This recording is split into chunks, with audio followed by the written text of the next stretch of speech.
Un cas très intéressant. D'abord, on a 4 ou 5 jours fériés qui sont concernés, dont 3 sont des jours fériés religieux. Donc ça, c'est une première question sur laquelle on pourra revenir tout à l'heure parce que c'est une vraie question. Le sens du jour férié religieux en France, est-ce qu'il a encore du sens aujourd'hui?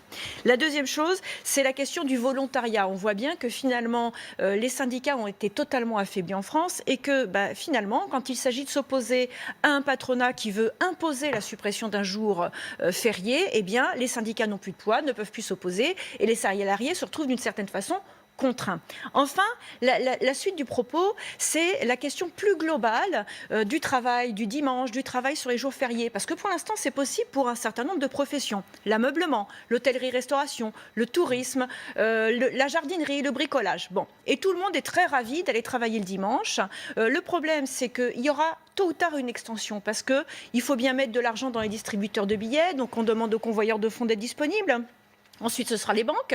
Et puis, qui d'autre derrière? Les fonctionnaires. Puisque finalement, ça pourrait être pratique de pouvoir se rendre à la mairie pour faire une carte d'identité le dimanche. Donc, en réalité, on est en train d'assister à un changement de civilisation. Et la vraie question centrale, elle est là. C'est qu'est-ce qu'on veut pour notre civilisation? Et ce n'est pas uniquement la question du jour férié, mais bien cette question de civilisation. Et dernière chose, on peut faire quand même un parallèle avec une histoire qui est arrivée il n'y a pas très longtemps autour des retraites chapeaux. Et de toutes ces questions qui sont posées sur le fait qu'on dégage énormément d'argent pour des grands patrons, le fait qu'on dégage énormément d'argent pour des retraites chapeaux. Donc là, finalement, eh bien, on a de l'argent, mais par contre, en parallèle, on a des salariés, des ouvriers qui sont mal rémunérés, donc nécessairement qui cotisent peu, alors que s'ils étaient mieux rémunérés, il n'y aurait plus de cotisation, on n'aurait plus cette question de travailler plus.